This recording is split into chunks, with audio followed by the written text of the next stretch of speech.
L'Europe pourrait se doter de nouveaux traités. Nicolas Sarkozy a plaidé jeudi soir à Toulon pour une refondation de l'Europe avec l'Allemagne.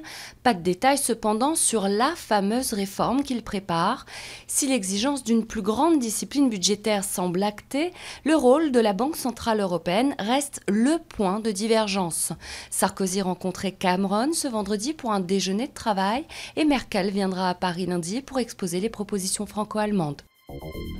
La pression monte contre Téhéran après les sanctions des ministres européens contre une centaine de sociétés iraniennes. C'est au tour du Sénat américain d'hausser le ton. La mesure autorise le gel des avoirs de toute institution financière étrangère traitant avec la Banque centrale iranienne dans le secteur pétrolier. Dans son dernier rapport, l'Agence internationale de l'énergie atomique a exprimé de sérieuses inquiétudes sur le programme nucléaire iranien.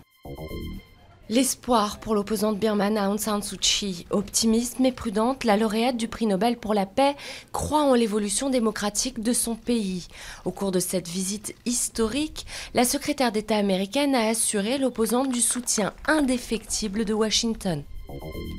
Nouvelle fusillade à la Kalachnikov à Marseille, une personne est morte et l'autre a été blessée. Âgées de 41 et 32 ans, les victimes étaient connues des services de police mais pour des faits anciens. La famille Obama était au grand complet pour illuminer l'arbre de Noël au centre de Washington, une tradition américaine qui date de 1923.